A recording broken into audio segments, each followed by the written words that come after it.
Well, week one is in the books. We are here. Kind of mixed emotions on my end. We'll see after today or after Monday night where Jason stands. But Right. can I just say real quick before we begin? I hope we got time to talk about it. I know we don't have an endorsement with Jenny, and if they want to endorse us, they can, but I just got to point out this great, amazing fall beer. And I know everyone that you're in the room with is going to say Jenny sucks, so... But this one's not half bad.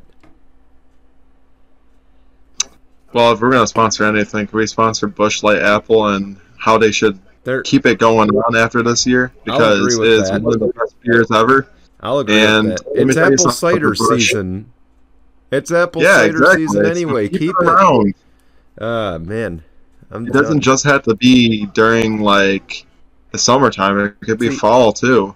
See, I like that beer, though. I think that one was pretty good. But, anyway, well, we should start a beer show at this point. We're entertainment, right? No, I'm kidding. Yeah, actually, you know what? Honestly, holy shit, that actually wouldn't be a bad idea. Oh, man. But a little bit back on track here. Yeah, let's get back on track. Start off with a little NBA. We have a couple NBA newses that I'm going to start off with my takeaways. The beginning one is Dennis Schroeder has been a big name, especially in the FIBA world right now, as he is playing with Germany. If anybody knows about Dennis Schroeder, he is not American whatsoever. He is, I want to say he's German. I'm pretty sure he's German. I remember he was. I don't watch enough NBA, but I do remember when he was drafted, he was German. Yes, so they listed him from Germany is what I should say. I shouldn't say he was German. He was listed from Germany. It's more so the last name Schroeder. I mean, just the way that it's pronounced, the way it's looked online, it actually has those two little dots over the O. I don't know why it's not on the thing here. I don't know how to actually make that happen. But well, we're going to debate nationalities today, folks. No. Yeah, I guess so. He is finalizing a one-year, $2.6 million deal to return to the Lakers, the same team that unfortunately he did not win a championship with. He actually came the year after they won the championship. He was there not during the 2019-2020 season. He was there for the 2020-21 season, the one that they didn't make the playoffs. Thoughts on this one? I mean, is this a good move for the Lakers? Because they kind of need anybody they can get at this point to try to make this team a lot better. I mean, it's not Rajon Rondo, but it's a good deal. You know, he's one of the good young point guards in the game still. So, exactly. But again, no Rajon Rondo. That's all I'm going to say. Seeing what he's been doing overseas, Dennis Schroeder has actually been doing very well for Germany. Putting up monster points. I get it's overseas. It's a little different than the NBA, but if anybody can see what Luka Doncic does in overseas and the way that he transpires that to the game, don't be shocked that Dennis Schroeder can do the same thing. I think it's a good move for the Lakers. But I will say, if anything, I didn't have this written down, but do you think that Dennis Schroeder actually starts and then Westbrook comes off the bench? Because the Lakers, I don't know if this is real or not, the Lakers are strongly considering having Russell Westbrook, yes, Russell Westbrook, who is making a ton of money, to come off the bench. The landscape is so different from the NFL. Obviously, if it were by NFL rules, keep in mind what Jimmy G was making before the restructured deal. There was no way Jimmy G was going to come off the bench with that deal. You know, I point that out. It was tough with Taysom Hill, but Taysom Hill's kind of a gadget guy, so that one makes sense. He's all over the field. Same with Deebo Samuel. There's really no way to gadget player Russell Westbrook in the NBA. It's either he's in or he's out. There's no in between there. You know, there's no way he's going to restructure. I think he's going to get dealt, if anything. Oh, Russell Westbrook. Yeah, I honestly, I look at it this way. I'm actually quite shocked that the Lakers didn't try to, send him elsewhere. I think there was a lot of plans for him to possibly go to the Nets, to possibly go elsewhere. It didn't happen. It didn't materialize. He's going to stay with LeBron. Well, don't him and KD have beef still anyway? Pretty sure they still got a lot of beef. Of course, speaking of KD, he was big about wanting to trade. He has rescinded his trade talks. He's staying with the Brooklyn Nets. But Dennis Schroeder here, I don't think he's a bad player. Look at what he's done in Boston and what he's done in Atlanta.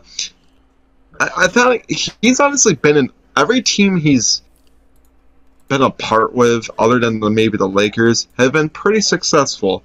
So I don't see, him doing bad with the Lakers. It's just I don't think this is the same Lakers team, and I don't think nothing against LeBron. Honestly, he's still a great player for his age, and heading into season like 2021 or something like that for LeBron.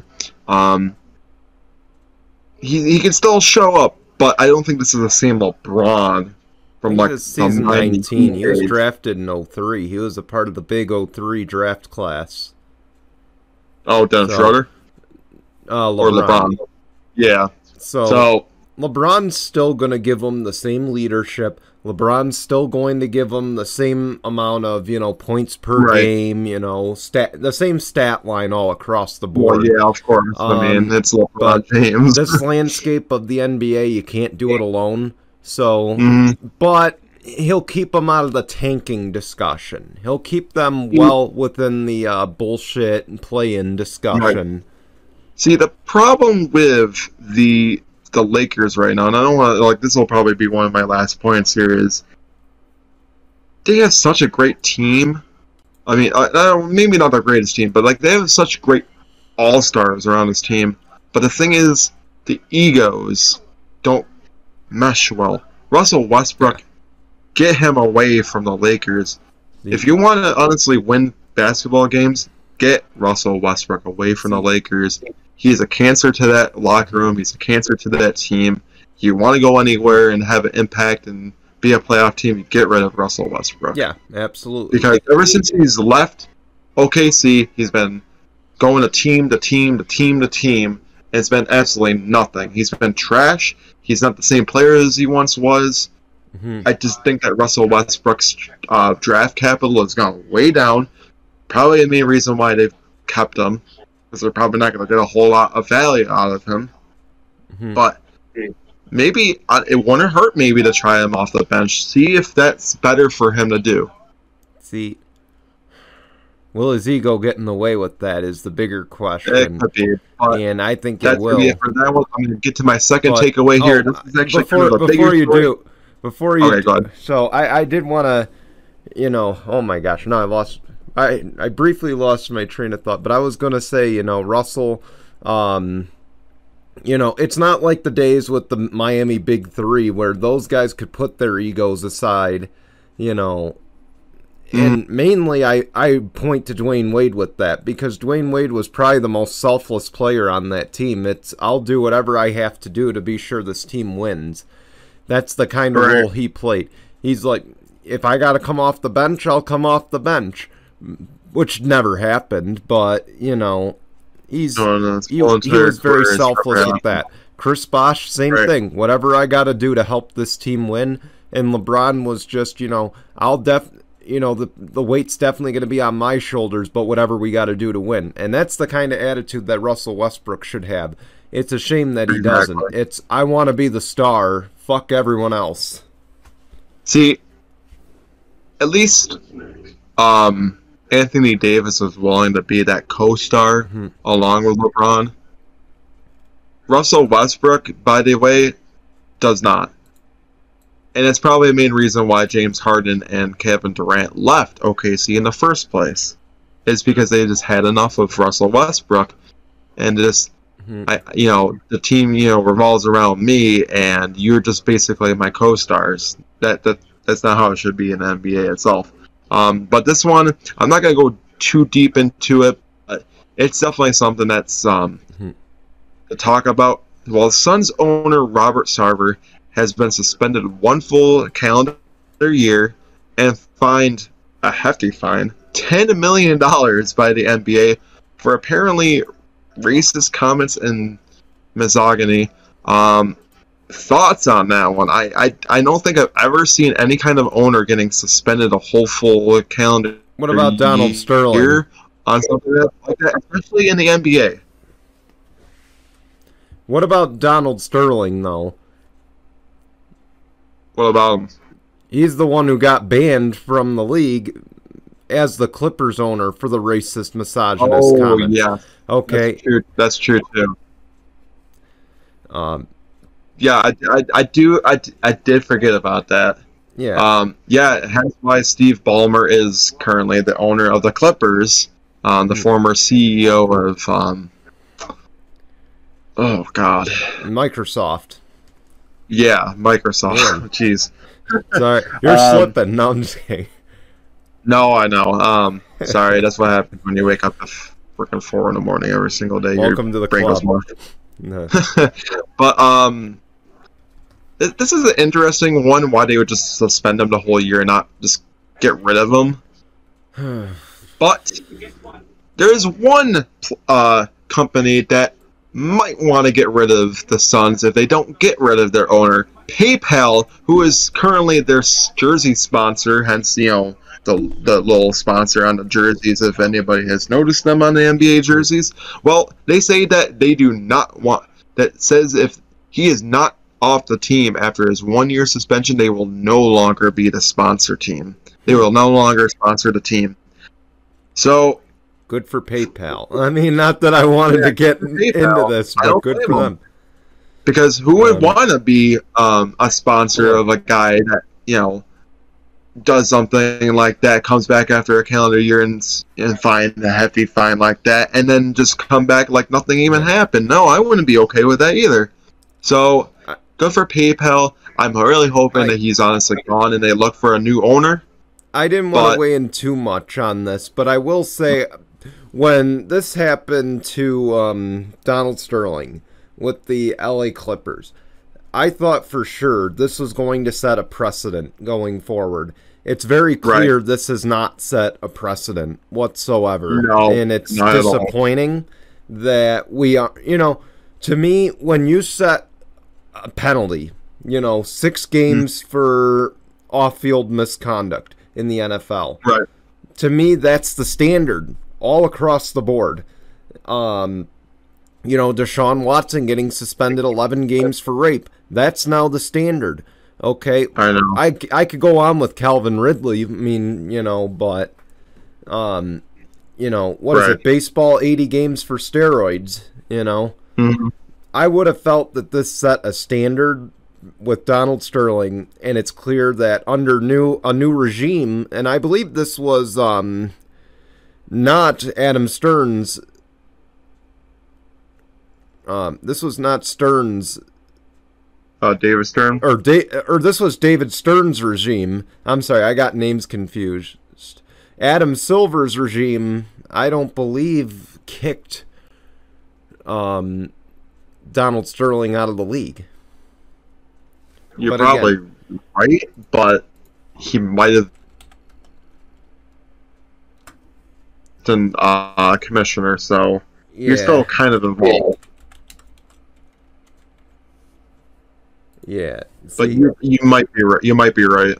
But yeah, it's definitely not setting the precedent, and I think that Adam Silver definitely needs to do more as a commissioner in the sense that it's not okay that he should just only be suspended 1 full year and then come back afterwards, because then that looks bad for the Suns, who is a contender every single year.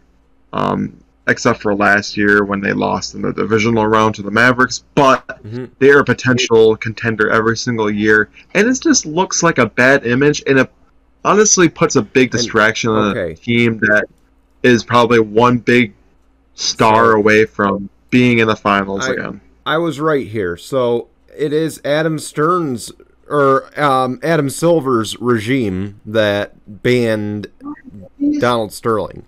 I thought it was the previous regime.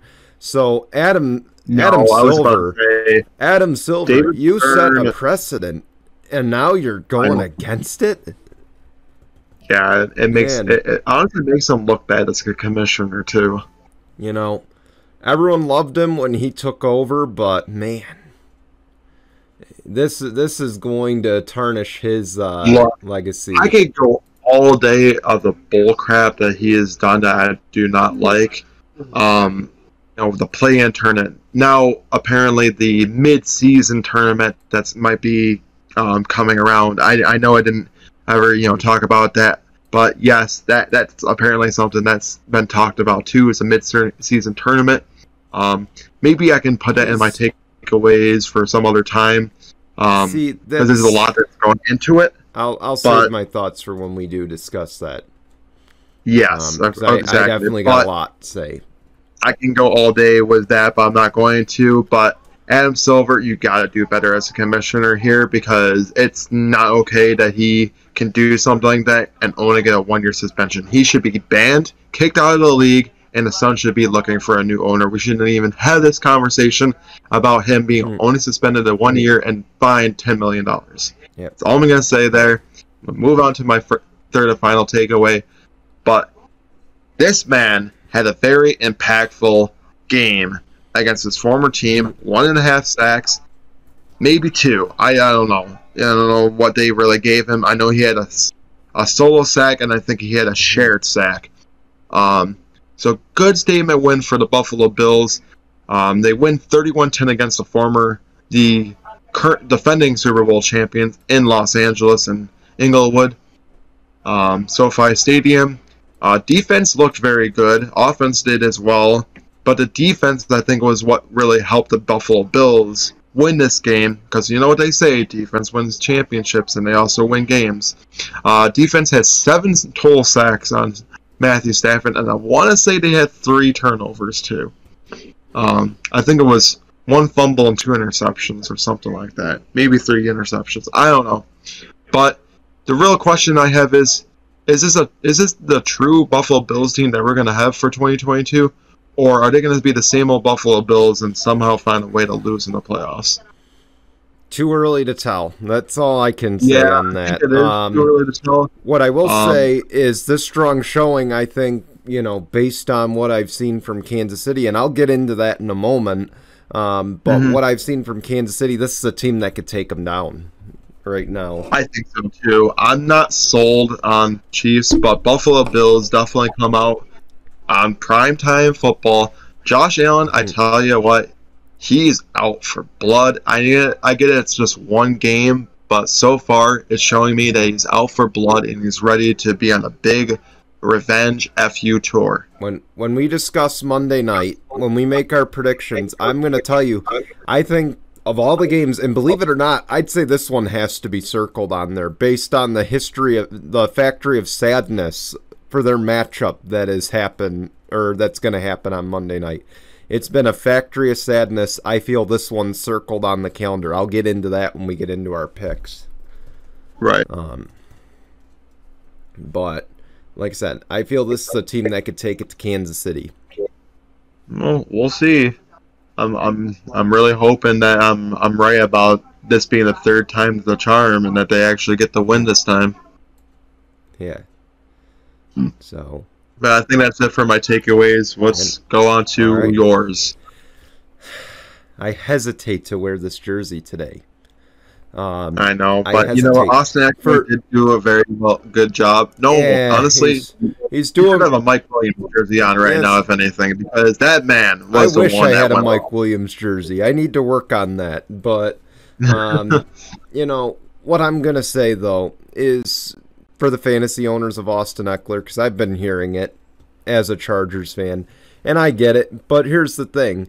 Eckler stated, and I said it in our NFL preview show, he likes to be in a committee system, and I think this is just the product of the system he wants to be in. So, sucks to, not get the numbers that you want, but he's doing what's best for him right now. But again, I say I hesitate to wear this jersey. Of course, we get the revenge against the Las Vegas Raiders. We won 24-19 on week number 1. But it came at a cost. Of course, Keenan Allen's hamstring injury. He was out Thursday night. I don't want to blame him for the reason that we lost on Thursday. What I will blame, and I know I'm going to get a lot of hate for this, the refs. I'm sorry. It's, you know, and I guess you can blame it on like the bad decision making. It's too. Well, that too. But what I will say is, see, here's where I blame them. And I'm a hypocrite for saying it because I've said on this show to stop blaming the refs for losses. But, you know, man, I have not seen such a one-sided officiating game. And you can look at the penalty calls and the yardage that it costed, and it's going to look even. But that doesn't tell the story. What tells the story is the illegal contact in the first quarter that led to, or first or second quarter, that led to a Chiefs touchdown. Which wasn't even illegal contact. It was legit. They were fighting, and there was a little bit of separation because our corner tripped over his feet. And add in that we got a pick on that. I believe it was Asante, it was Nasir Adderley that got the pick, called back because of that. And need I say, there were also 3 other instances where Mahomes threw picks that were immediately called back. You don't see a pattern here. I'm just saying, NFL fans that watch this game, that were able to watch it on Amazon Prime, you don't see a pattern that all these calls just happened when he threw a pick. I know. I just want to add that in. Okay, free 7 points on that play. Okay, I'll give you the pass interference one. The pass interference one was very blatant that, we did it. Okay, I'll give you that one. Okay, I sat there and I actually texted you. I believe you fell asleep, but you probably read it. Herbert threw the pick 6. And I'd said, where's the flag on that one? Because, we're going to call flags every time Mahomes throws a pick, so where's the one for Herbert? But let me just say that one wasn't all Herbert's fault. It is his fault for making a bad decision. But Everett, man, and I was going to come on this show before that play happened. I was going to come on this show and say, man, I overlooked Everett because I thought Gerald Everett played a hell of a game. But, you don't, there's a saying that you don't always remember the good things, but boy, you make one mistake and everybody remembers it. That ties into Tinkle on this a little bit later as well. So, but, man, I'm telling you. And then let me just talk about the hit as well on Justin Herbert. Right. Okay. That was crazy. Let me add that. Clean hit, yes. Mm-hmm. But the NFL rules, and I call it the Aaron Rodgers rule because of the collarbone injuries that it caused. Full body weight into Justin Herbert after he released the ball, which technically, by the rules, is roughing the passer in a free 15 yards. So, where was that call there? What became clear to me is we're going to call things for quarterbacks that we see as a potential GOAT discussion, and everyone else can go fuck themselves. That's basically what I pick up from the rule. Because, man, what would have happened if Jalen Hurts took a shot to the helmet in the pocket? Okay. Oh, yeah. If you want to protect the quarterback, what would have happened if, I don't know, Jameis Winston took a shot directly to the kneecap with a helmet? Right. Would we call that? Because what I gather from this rule is we pick and choose how we want to enforce it. And boy, I said this, and I fully believe it at this point. You hit Aaron Rodgers like that, you're getting a 15-yard penalty and an automatic first. Because, and I know you're a Packers fan as well, but Aaron Rodgers has taken some of the softest hits I've ever seen, and they still get flagged for roughing the passer. Yeah, I think it's just because the NFL has their favors as far as quarterbacks, and they'll protect them as much as they can. Okay. And that's Yeah. Aaron Rodgers, Tom Brady, Patrick Mahomes. I wouldn't even say Maybe- Josh Allen yet. We don't really know. I mean, it's probably not gonna. It's probably gonna get there eventually, but who knows? But boy, you know, and then if someone hit Brady, let me put it this way: Brady's played in the league, 40,000 years, but you know, has he ever gotten hit like that in recent memory? Because I don't remember it, and I could tell you right now, if he ever got hit like that, man, I could think of last night. All day. If Probably every single ref would throw their flag. if everybody and everyone has such mutual respect for Patrick Mahomes, I'm going to add in as well. So obviously no one's going to try to take him out deliberately. Right. But man, all I could think of is, what if Khalil Mack just took the helmet straight to his neck? Not that I wanted it to happen, but I'm just using this as an example. If he took the helmet and drilled him in the side of the head and Patrick Mahomes didn't get up after, I don't think we'd be seeing Khalil Mack in the league anymore. I'm saying doing what Ndamukong Suh did for so many years. Right. And he would have been out of the league, not even by being released. He would have been suspended the rest of the year and fined $100,000 for the hit. Yeah. I'm telling you, because the league wants to protect their big three.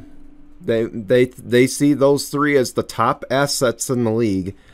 And the other discussion this is going to be my final takeaway here, or probably one of my final points on this one.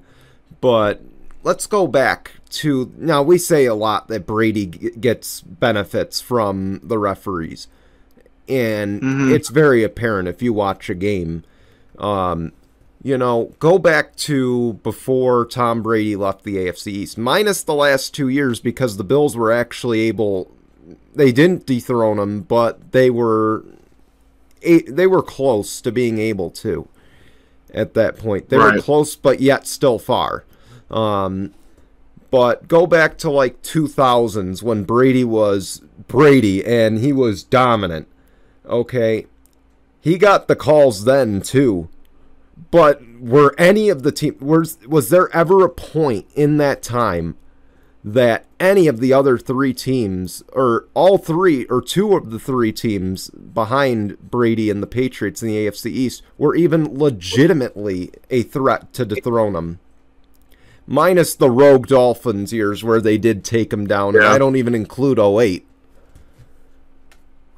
Okay, so, Brady got the calls he didn't need, because regardless, win or lose in that division, he could have gone 0-6 in that division and he still would have won it.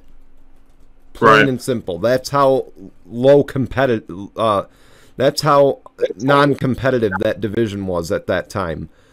Okay, Patrick Mahomes is in a division where, the Broncos are 50-50 right now. I don't want to say anything about them yet. It's still early. But the Chargers have been in their coattails the last 3 of 4 seasons, I would say. They've been right there, able to compete. I mean, it's come down to week 15 or 16 to determine the division. And sometimes week 17. Okay, to me, that shows a sign that, man, they're threatened. So we got to do whatever it takes to make sure he's in contention for the bye week, and make sure that, he's not, he's at home in the playoffs, because we need it in Chiefs Kingdom. Or should I say Chiefs bandwagon, because half the fans are bandwagon anyway, but that's the only thing I could think of, is that they are threatened by the fact that there are 2 to 3 teams in that division that could dethrone them this year, next year. Right. So As far as the Chargers go, of course, Justin Herbert, I'm just going to wrap up with this. Fractured cartilage, it's day to day. You know, I guess that's a lucky break right there. No pun intended. But, you know, they're 1-1. Granted, the decisions at the end, and again, I will admit, the decisions at the end costed them. You know, that's things they got to correct. It's still early in the year, but this is a win that they should have had. I think we should have been discussing Chargers 2-0. But, you know. Oh, yeah, I think so, too. Honestly, your question about thoughts on the Chargers so far, I wouldn't be worried about a loss to the Chiefs because they've been playing some pretty good football. What is showing that they could be dominant, and the offense can show that if they have Mike Williams and Keenan Allen both, you know, on the same page, that they can be a very dominant offense. On a quick note, sorry. No, I'll let you finish because mine was going to be my final point on this.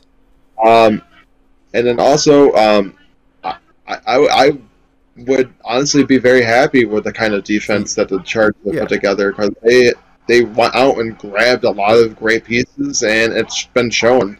Well, see, the Bills and the Chargers are going to be battling for the top defense all year.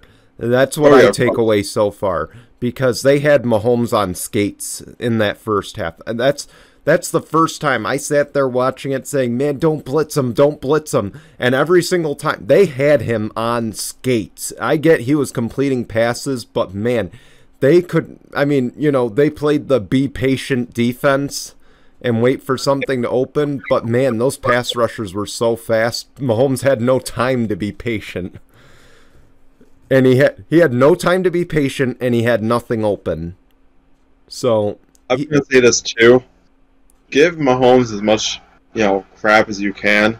You have to admit that as all the years that he's been in the NFL, he's definitely adapting to the way the game is because he knows if he can't get his top receivers, you know, open, he's going to take the best route, and if he has to throw it to his receiver, throw it to, you know, a fullback or a tight end, he will do it. Yeah. All right, fair enough. But on to the next point, revenge games. Baker drops the game versus the Browns, and Russell Wilson loses in Seattle. And by the way, these games weren't exactly like blowouts. Both these games were actually pretty close. The first one, Baker versus the Browns, looked like it was going to be a blowout.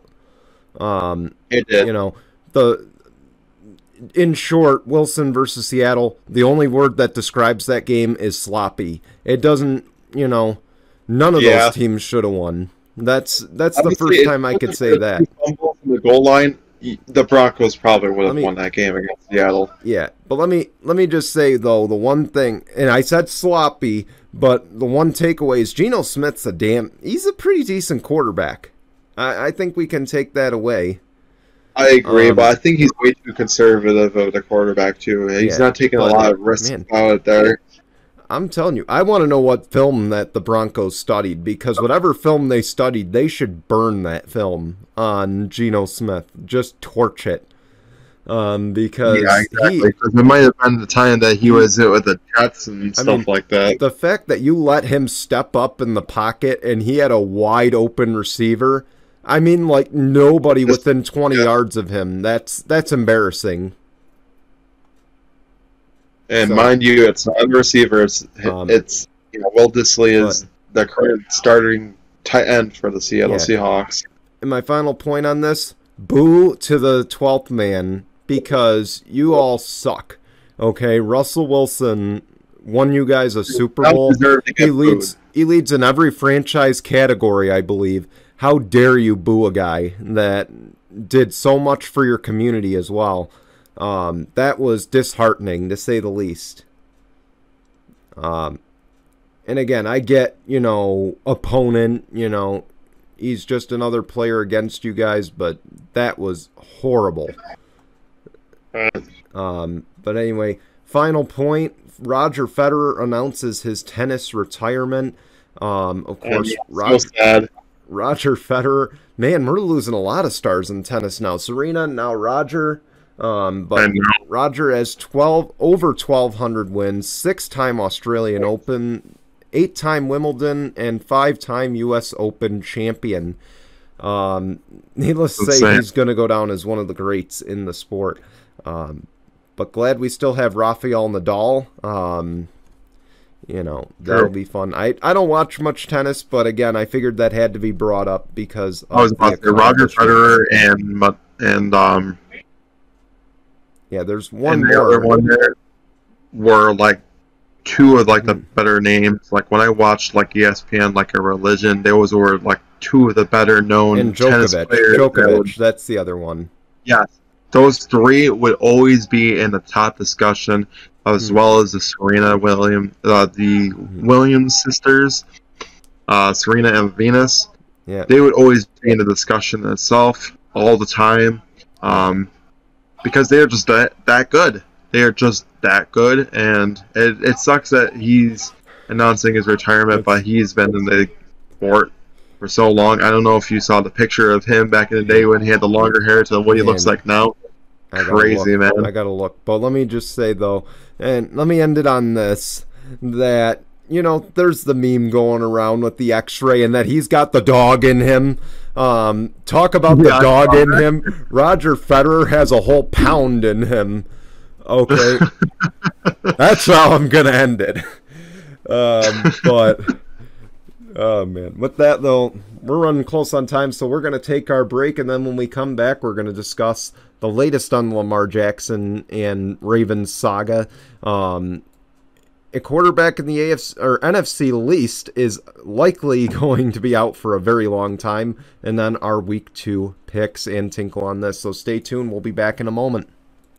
Welcome back to Deal or No Deal. Lamar Jackson, you've been offered to be one of the highest paid quarterbacks in the game, and Lamar says, no deal. Enough money for me yet. Oh my gosh, all I can say. Kitty. Oh, sorry. We could talk about Trey McKitty. No, I'm just kidding. I'm kidding. All right. I don't know what's going up with Lamar Jackson truly itself, because you get offered a contract like that and then you're like, nope, I'm not taking it. The only reason why he didn't is because he wants to have Deshaun Watson fully guaranteed contract, which I think is insane. He has a $230 million fully guaranteed contract with the Cleveland Browns. Lamar Jackson's like, well, if he can get that, I think I can too. That's why he turned it down, because it wasn't fully guaranteed for like $250 million. One, why is Mom your agent? Okay, that's the first question I have, because we figured out Mom is his agent. Really? Okay. Oh, man. So first off, get a real agent, number one. And number two, I will agree with him, though. You know what? This is where I'm going to agree with him. It should be fully guaranteed, okay? And here's why, okay? His value as an MVP in the league, something Deshaun Watson has not won. Right. That's why he deserves it over Deshaun Watson. Now, if we're going to compare him to Mahomes, Rodgers, Brady, Herbert eventually, Josh Allen, he's not worth that kind of money just yet. No, I mean, he's probably worth it more than Josh Allen on the MVP alone. Right. But have you won the big game is where I'm getting at. Right. The real question I'm going to ask here is, if he does end up getting a contract like that, does this start setting the precedent that quarterbacks are going to be like, well, if all these other quarterbacks are getting fully guaranteed contracts, how come I can't? I think it's going to start setting the precedent that quarterbacks are going to start pushing to get fully guaranteed contracts. And what about everybody else? That's what I want to say. What about everybody else? Exactly. Okay. What about the kickers? What about the punters? Are we going to give them fully guaranteed, deals? Okay. Are we going to give our free safety that? Are we going to give our fullback a fully guaranteed? See, And look, that's why I don't understand why the Cleveland Browns even decided that what they're doing, because it's just gonna, all quarterbacks are gonna try to push to get the kind of contract. I'm gonna go back to what I was talking about earlier and how the league selectively protects quarterbacks. Okay, if we're gonna fully guarantee contracts, then let's stop protecting the quarterback like he's the most important asset on the field. Exactly. Okay, let's end it. Fully guaranteed basically means no matter what happens, he's still going to get paid. Yep. No more flags unless it's legitimate roughing the passer. Okay. So here's the thing: make that a rule. How about this? Anything can happen to the quarterback as long as they're get fully guaranteed contracts. That means if they get hurt, they're still going to be good. Yep. Because I feel that's the fear right now. Okay. But that's one part I wanted to add to my takeaway as well. Either protect all of them or don't protect any of them. Right. You know, but you can't pick and choose. But again, for the sake of this argument, I'm going to say that if every quarterback wants a fully guaranteed deal, then he gets treated he gets treated like any other player on the field, okay? You get hit the exact same. And if you don't like it, then hang up your cleats and go back home. Yeah. And maybe go to in Lamar's case, go home to Agent Mom. Yeah, right? Okay. Sorry. It's, just laughable. Not so laughable, unless you hate the Dallas Cowboys. Dak Prescott is out 6 to 8 weeks. It could be shorter, but the preliminary diagnosis is 6 to 8 weeks with an injured thumb. And, of course, that means Cooper Rush is now the starting quarterback for the Dallas Cowboys. Now, is this the Eagles' division to lose with that? It might be. I think the Eagles have showcased that they can be a true threat in that division. But if I'm the Eagles, I wouldn't let a team like the Lions keep on coming back like they did, because they could very well have lost that game against them. Now, so I know the Commanders. I was going to say, I know the Commanders played Jacksonville. And take that as a grain of salt, but I am going to say that I feel that, with the Eagles, they're going to be now the perennial favorites to win the division, if that timeline is correct. It could be a battle between the Commanders and the Eagles, but I do think that the Eagles are going to win the division this year. But what I was going to say, though, is Washington will be right on their heels the whole way, I think, based on that. Of course. Carson, now look, again, I say take it like a grain of salt, but I just feel that the Commanders will be in play. I mean, Carson Wentz looked really good. Gibson torched them. I mean, they got off to a hot start. Carson Wentz looked like Carson Wentz pre-ACL. Yeah. Okay. And if he keeps looking like that, I have faith. It's kind of weird how this Carson Wentz and Ron Rivera relationship is working and clicking so far, because where was this Carson Wentz last year in Indianapolis with Frank Wright, his former offensive coordinator? It was nowhere to be found. Exactly. Man, he might just save Ron Rivera's coaching career. That's all I'm going to say. But with that, might be a good time to make the picks. Speaking of the Commanders, we'll get to them in a moment.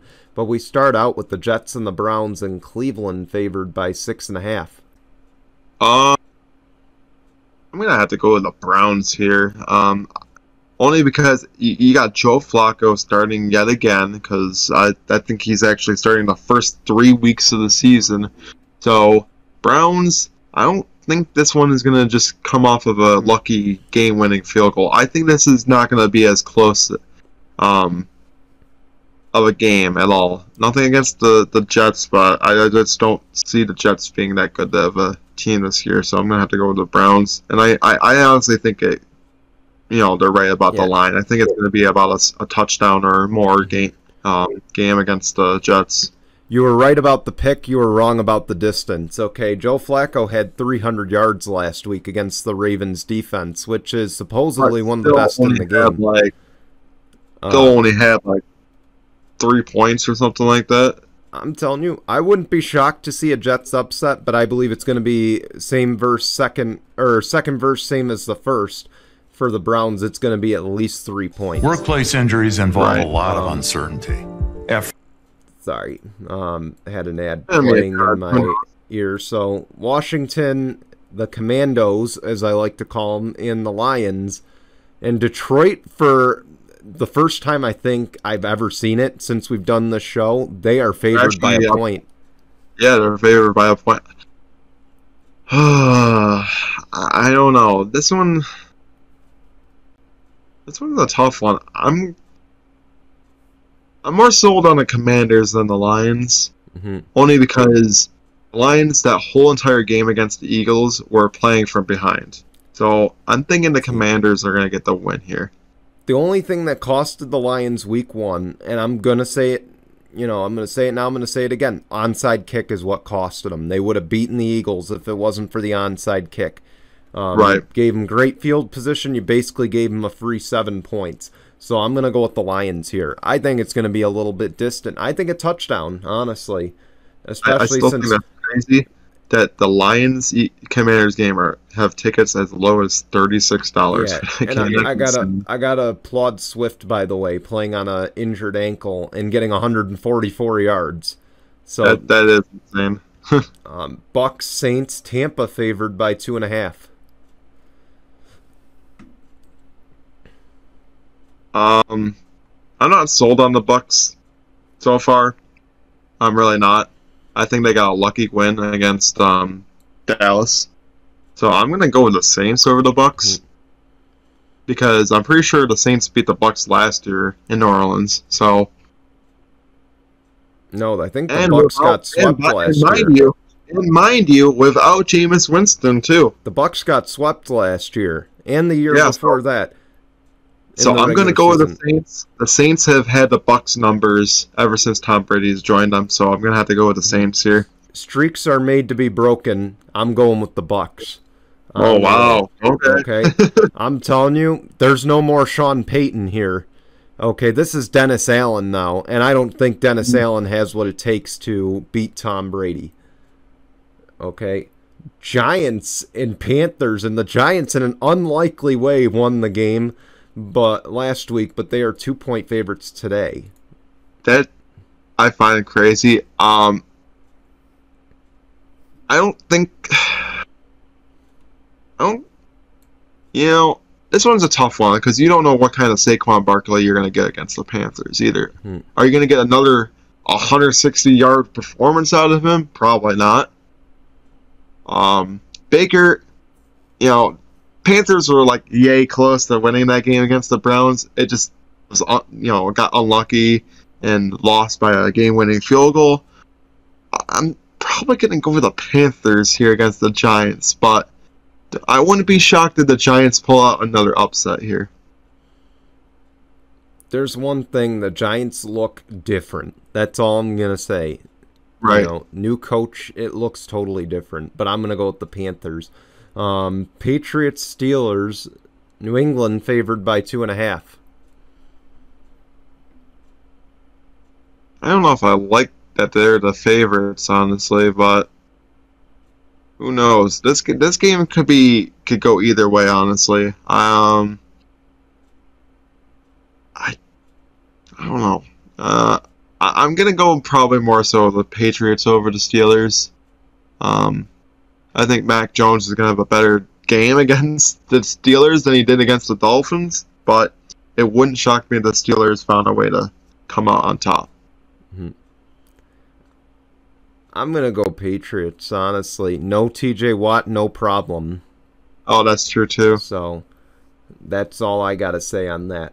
Colts, Jaguars. Colts favored by 3, and they tied last week. Yeah.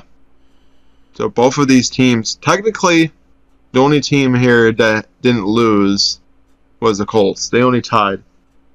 And mind you, tied with their division rival, the Texans. But hey, whatever. I'm gonna have to go with the Colts. I do think that they're gonna get the win against the Jags. Nothing against the Jags. I would like to say that they could get the win here, but I just don't see it. And mind you, if you were going to this game, you could get tickets as low as $25. Man, all right, great. I totally wanted to take a nap. I'm gonna go Colts. Jonathan Taylor, that defense just for the Jags did not hold up last week. Right. But Dolphins, Ravens, this one's been always an interesting series, but Baltimore favored by 3.5. Ravens always seem to have the Dolphins number, so I'm definitely going the Ravens over the Dolphins. Last year it was the reverse. This year, I think it's going to be back to Ravens dominance, so I'm going to go Ravens, especially because they're at home. Right. Falcons, Rams, LA favored by 10. Normally I'd ask you, do we really have to pick this one? And maybe I still got to ask that question. I don't know. I don't think so. I mean, I'm definitely going to say the Rams. Rams got very unlucky against the Buffalo Bills, not going to lie. But, you know, looking at the performance that Cooper Kupp had and then looking at the performance that Cordarrelle Patterson had, it wouldn't shock me if this is a close back and forth matchup between these two division rivals. But I'm going to have to say the Rams over the Falcons. I just think that they got a very unlucky win. I'm going to go Rams as well. I don't think I need to explain it, but I will tell you that was an ugly loss. Right. 49ers, Seahawks.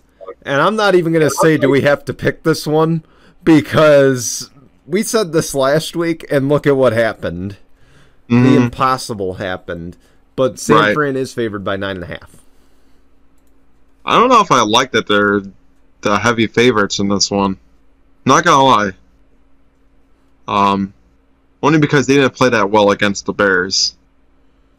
But it was also like torrential downpour there. I mean, I get it, but still, like, I'm still not sold on the Seahawks. Yes, they beat the Broncos, but like by 1 point. So I'm probably going to go with the 49ers. I think the 49ers are going to get their first win under the Trey Lance era.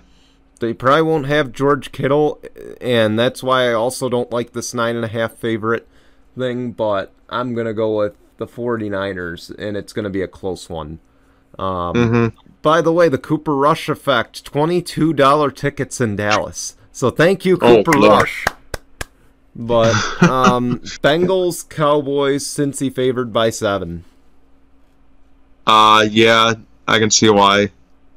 Joe Burrow is still Joe Burrow. Jamar Chase is still going to be Jamar Chase. This is, they're going to still go out there and show that they are, there was, Super Bowl bound last year, and I think they're going to come out big.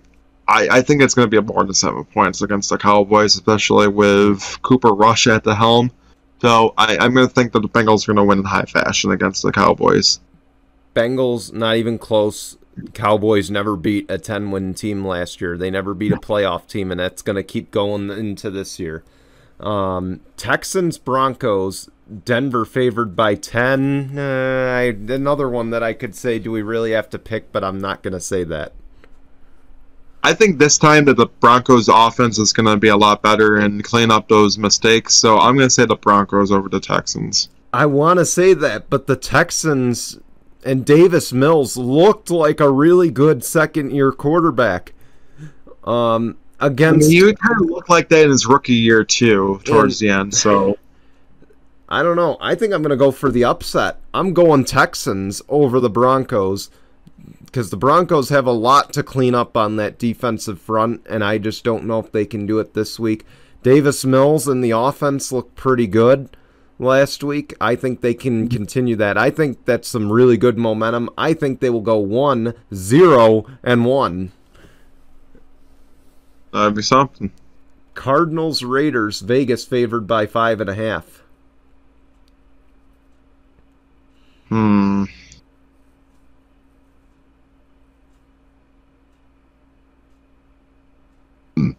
This one's an interesting one. I'm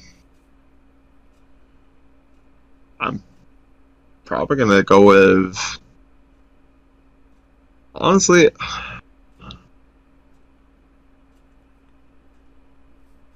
I might just go with the Raiders. I don't know. I just think that defense is a little bit better than the Cardinals' offense right now. I would say if they had DeAndre Hopkins, I would probably say Cardinals more than the Raiders. But it wouldn't shock me if the Raiders get the win here at home. Davante Adams had a great game. Josh Jacobs is just Josh Jacobs at this point. I just think that he's a lost cause. But I just have a strong feeling that the Raiders are going to get the win over the Cardinals. Cardinals, I think, are going to struggle to begin this season, but when DeAndre Hopkins comes back, I think they're going to be definitely a team that could maybe sneak their way into the playoffs. I don't want to make this an easy pick, but obviously with no D-Hop, I agree here. Raiders in this one. Bears-Packers, the NFL's oldest rivalry. That is Sunday night's game. Do we have to pick this one? I mean, this one I will say it for. No, I mean, yeah, the Bears won very ugly at home, but Packers, like last year, Aaron Rodgers still owns the Bears, so it wouldn't shock me. Because look at what happened last year. The Packers lost badly week 1 and then still went 13-4. So honestly, I think the Packers might do it again this season. So I might go with the Packers over the Bears here and then Rodgers is going to go out there and probably throw for 300 yards and like 4 touchdowns. So who the hell knows? I think it's going to be closer than the spread says it's going to be. And Rodgers and that offense don't look like they're clicking. So, but I am still going to go the Packers because the Bears are a dumpster fire.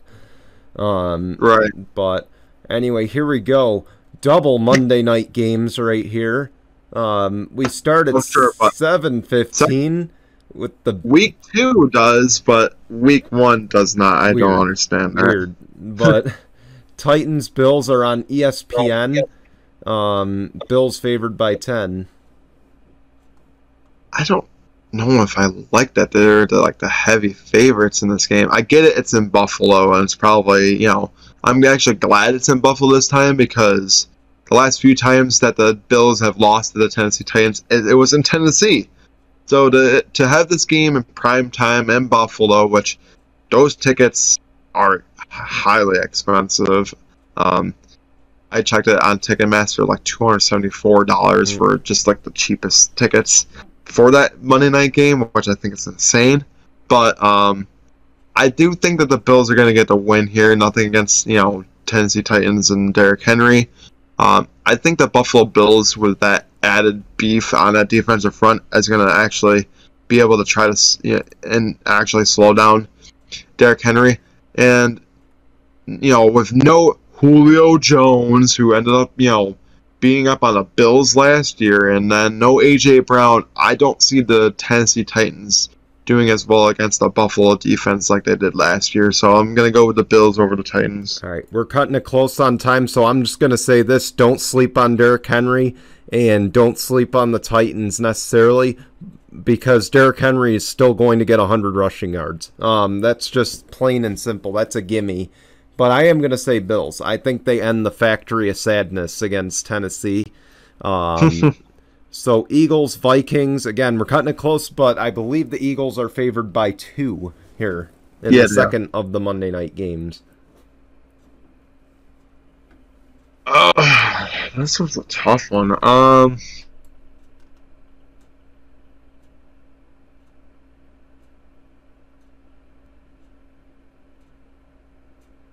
I'm probably going to have to go with, as weird as this is, I might have to go with the Vikings over the Eagles here. I was actually going to say the same thing, because I believe the Eagles, as much shit as we gave the Cowboys for not beating a 10-win team, didn't the Eagles not do the same thing? Yeah. So I got to go Vikings, and just the fact that the Eagles struggled against Detroit is enough for me to go in the way of the Vikings. But we are on to Thursday Night Football. Steelers, Browns, Cleveland favored by 3.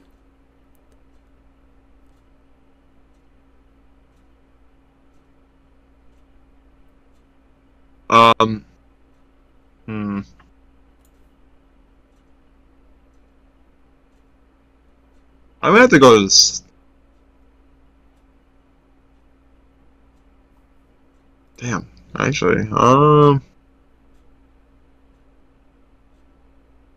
see if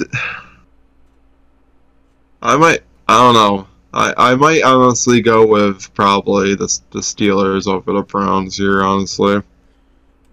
Again, I say no.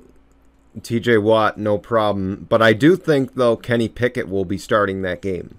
I think they're going to bench Trubisky after week 2. But one shock. He didn't look like he had a very good week 1. But I'm going to go with the Browns here. I think they rebound. But anyway, that's our picks. So let's go on to Tinkle on this. And this is actually a really good one, okay? Matt Ryan has surpassed 60,000 passing yards in his NFL career. Congratulations to him. The ball will be going to the NFL Hall of Fame. And if you're thinking, wow, why is this a Tinkle on this moment? Well, not so fast. Do you want to know what game he surpassed it with? Game number 283. He just can't get away from that number, I swear. Yep. He just cannot. Might explain how he almost choked against the Texans as well. So, man, Matt Ryan, I'm telling you, that 28-3, it just pops up once a month. Something comes up with this, and I know, exactly. And tell me a better combination than Matt Ryan and choking. Yeah, seriously. Oh, my gosh. So, Matt Ryan, congratulations, first off. That's an amazing accomplishment. It's definitely padding his potential Hall of Fame career. One of the only the fastest quarterbacks to 60,000 pass yards too, or something like that. Probably. That's why it probably went to the Hall of Fame, would be my guess. But with that, though, Matt Ryan, tinkle on this, man. You just can't get away from it. Yeah, you can't get away from 28-3 whatsoever, even if you're not even trying. But, alright, we're close. But what's coming up on No Final Bell this week? Just Albany, honestly. We're getting ready to head into the Tournament of Champions for Arthur Ashe Stadium. Congratulations to Jon Moxley and Bryan Danielson. They will be facing off for the World Heavyweight Championship, and also, looking forward to other title matches that are happening. The All-Atlantic Championship on the line. The tag team title is on the line, so Arthur Ashe Stadium looks like it's going to have that pay-per-view type of feel. What's coming up on Out of Turn 4? Kyle Busch has a new race team. We talked about it last week because the rumors are true, but we will, of course, brush up on it again. We do have some IndyCar news. The NASCAR schedule got released. We also eliminate 4 playoff drivers this weekend. Or actually, we eliminated them last night, if it wasn't rained out. I don't know. But we'll have all that coming up on Out of Turn 4 on Tuesday at 5 p.m. Eastern. Jason will have everything No Final Bell with him and Marty on Wednesday at 5 p.m. Eastern. Both shows on YouTube and Facebook Watch. Sorry, we ran a little over, but we thank you guys for watching. We will see you guys real soon. Until then, goodbye, everyone.